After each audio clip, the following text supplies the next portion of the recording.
नेहा सिंह राठौड़ की मीडिया वालों से क्या दुश्मनी है? मुझे लगता है कि मेरी कोई किसी से दुश्मनी नहीं है। काहे दिन रात आप उनको कोस देती हो? मतलब ऐसा लगता है जो मिल जाए इसको रगड़ देंगे। अगर मीडिया जो है शुभांकर जी, हाँ, जा करके अंबानी के घर पे हाथी की खिचड़ी खाएगा, समझ रहे हो? तो मैं क्या बोलूं? मीडिया के लोग अगर प्रधानमंत्री जी के साथ फोटो खिंचा खिंचा करके मार अपने मन का कैप्शन, और देश में बहुत सारे मुद्दे चल रहे हैं जिस पे बात की जानी चाहिए, उस पे बात नहीं करेगा, ये गड़बड़ है बाबा। तो आप बताइए मैं क्या करूं? बट ये तो हमेशा से होता है। जैसे अभी आप, चलो आप जिनकी बात कर रहे हो, क्योंकि मैं टीवी से आया हूँ, मैं समझता हूँ कि जब प्रधानमंत्री आते हैं, कोई आते हैं, तो आपसे कहा भी जाता है कि, और आपके घर कोई अगर आता है मेहमान, जैसे आप मेरी मेहमान है, तो हो सकता है नेहा सिंह राठौड़ 10 लोग को ना पसंद हो, 4 को बहुत पसंद हो, लेकिन मैं आपके साथ भी डालूंगा। बिल्कुल ठीक बात, मुझे भी गाली देंगे। बिल्कुल ठीक बात। ऐसे अगर प्रधानमंत्री आ रहे हैं तो लोग खिंचवा ले रहे हैं। भाई होता किसी मम्मी प्रधानमंत्री अच्छे लगते हो, रुको जरा, सबर करो। ठीक है, ठीक है। देश के प्रधान, और वो प्रधानमंत्री आपके बार पद का भी सम्मान करते हो, क्या इतना बड़ा आदमी आपके साथ आया है, हालचाल ले रहा है। मेरा सवाल ये कि मैंने कई और भी पत्रकारों को जो यूट्यूब पर दिन रात क्रांति की बात करते हैं, मैंने कई सारे नेताओं के मंच पर जाते हुए देखा है और उनकी तारीफ करते हुए देखा है, या कई ऐसे यूट्यूबर्स हैं जो बहुत बात करते हैं, छोटी छोटी बातों को अलग तरीके से इमोशंस आते हैं। तो ये तो दोनों तरफ है। ठीक तो है। फिर एक वर्ग को आप इतना क्यों टारगेट करते हैं, एंकर्स को? ठीक है, प्रधानमंत्री पद का सम्मान करते हुए जो न्यूज एंकर्स हैं, उनको कभी उनसे सवाल भी पूछ लेना चाहिए। सही बोल रहे हैं। प्रधानमंत्री जी की जिम्मेदारी तो है कि देश में बहुत सारी जो चीजें हो रही हैं, तो उनके पद का ही सम्मान करते हुए उनसे 2-4 सवाल भी पूछ लेने चाहिए। वो क्यों नहीं होता है? अब औपचारिक मुलाकात हुई, औपचारिक मुलाकात शायद मौका न दिया गया उन्हें। नहीं, तो आप लोगों ने क्यों नहीं मौका उनसे मांगा? जैसे आप हैं, आपने मुझे बुलाया, यही नहीं, अभी और सुनिए। आप भी उन लोगों को अप्रोच करिए। बुलाया तो हमने अखिलेश यादव को भी था। हाँ। बुलाया तो हमने, नहीं, अखिलेश यादव जी की तो दूसरी बात होगी, वो विपक्ष के हो गए, प्रधानमंत्री की बात हो रही है। कि बुलाने को तो हम सबको बुलाते हैं, लेकिन अगर कोई नेता नहीं आ रहा है, जैसे मैं एग्जांपल दे रहा हूँ, जैसे मेरा मन है अगर प्रधानमंत्री जी आए तो जितने सवाल मैंने आपके रखे हैं, मेरा तरीका वही रहेगा कि मैं एक सोशल मीडिया पे पोस्ट डालूंगा, मैं कहूंगा आपके कोई सवाल है प्रधानमंत्री जी को लेके आप दे दीजिए, मैं उनसे वो सवाल पूछूंगा। देखिए, सबसे पहली चीज कि मेरे में और प्रधानमंत्री जी में बड़ा अंतर है। सही। मैं बहुत दूसरी चीज हो गई। पूरे देश के प्रति जो भी चीजें हो रही है, उसकी जिम्मेदारी प्रधानमंत्री जी को लेनी ही होगी। ये बड़ी अच्छी बात कही है। ठीक है। मुझे लगता है कि न्यूज एंकर्स जिनको वो प्रधानमंत्री जी इंटरव्यू नहीं दे रहे हैं, ये कहना चाहिए दिन रात कि प्रधानमंत्री जी जो है इंटरव्यू ही नहीं दे रहे हैं। ये भी बात नहीं चल रही है। मुझे लगता है, ये मेरा अपना जो है ओपिनियन है कि मीडिया के लोगों को प्रधानमंत्री जी से सवाल करना सीखना चाहिए, बिना डरे, न कि जी सर जी। ठीक है, सम्मान तो है, प्रधानमंत्री का सम्मान होना चाहिए, बूढ़े बुजुर्ग आदमी है, प्रणाम भी होना चाहिए।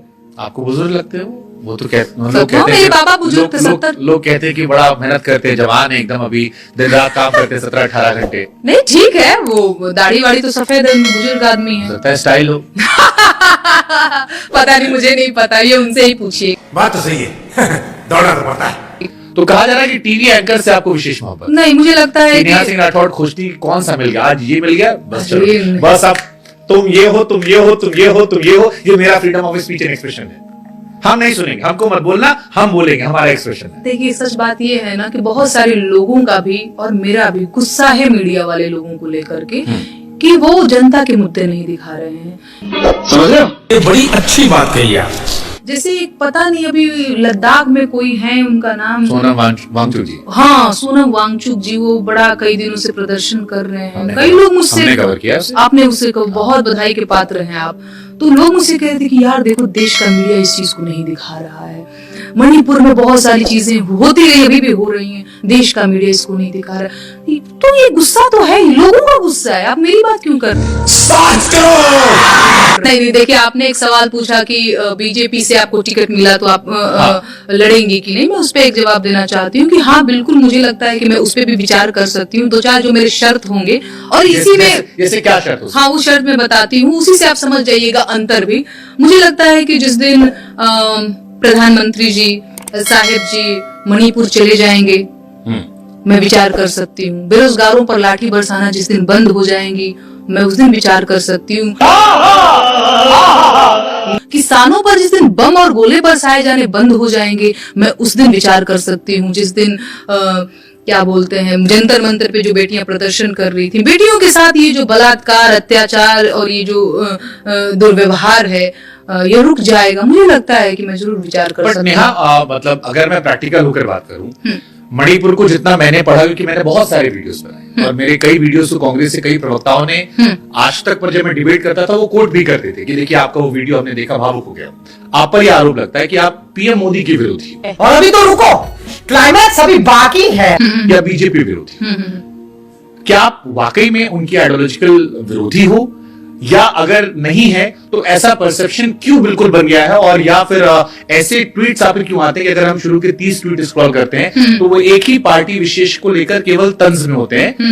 कई बार लोग कहते हैं कि कुछ तो अच्छा भी किया होगा, वो नहीं आते, या कुछ भी और किसी और भी राज्य में गलत हुआ होगा, वो भी नहीं आते। तो ये क्यों होता है? अभी मजा आएगा ना भिड़ो। देखिए, एक रही बात की कुछ तो अच्छा किया होगा, मैं बार बार वही बात कह रही हूँ कि बिल्कुल ठीक बात है कि इस सरकार की भी कुछ सफलताएं हैं, कुछ विफलताएं हैं, ठीक है।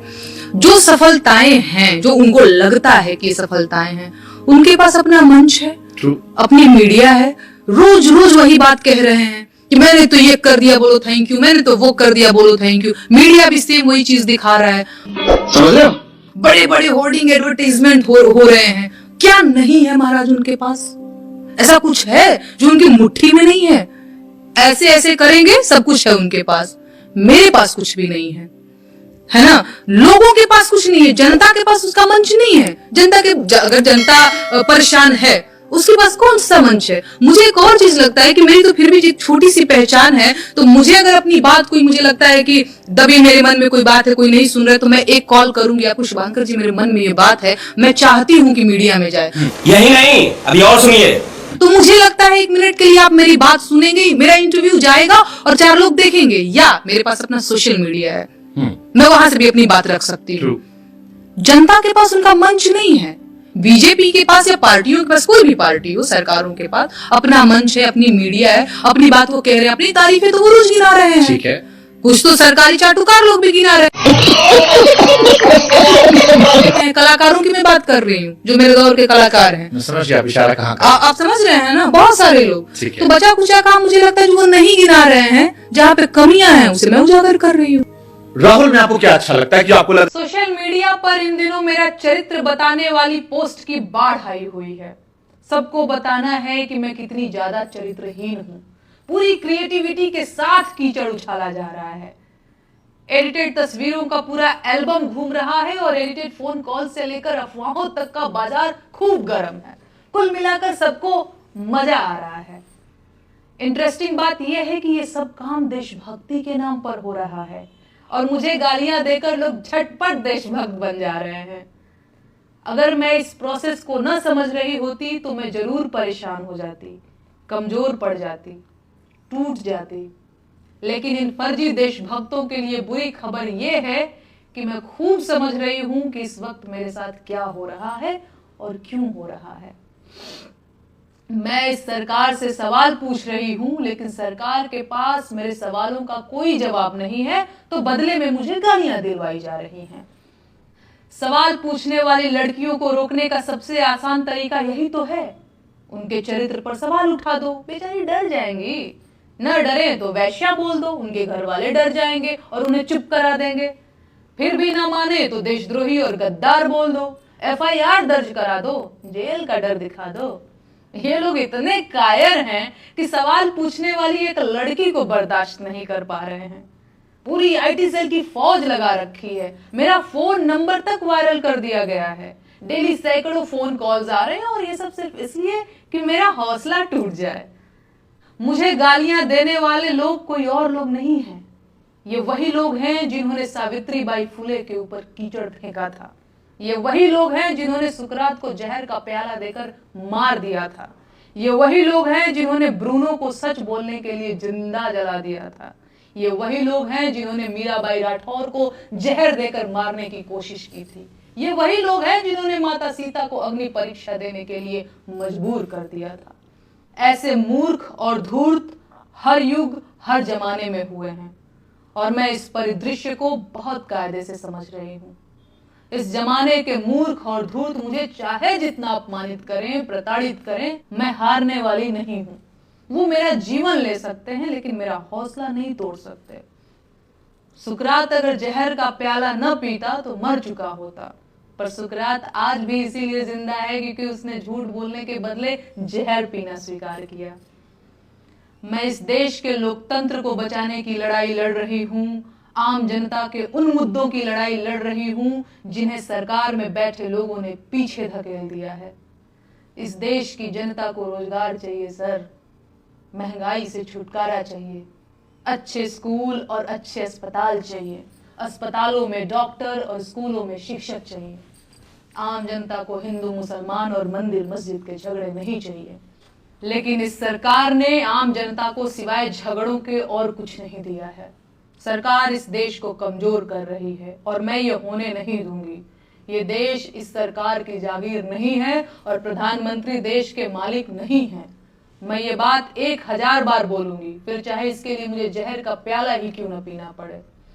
इस देश के हाकिम को पता होना चाहिए कि मैं सिकंदर लोधी से नहीं डरती हूँ। बाकी इस देश के महिला आयोग से मुझे कोई शिकायत नहीं है। आपकी मजबूरी मैं समझ सकती हूँ। भाजपा के नेता महिलाओं पर जिस मुखरता से बयान दे रहे हैं उसे देखकर मैं आपकी हालत का अंदाजा लगा पा रही हूँ। तो आप लोग अपना ख्याल रखिए। नमस्ते जी।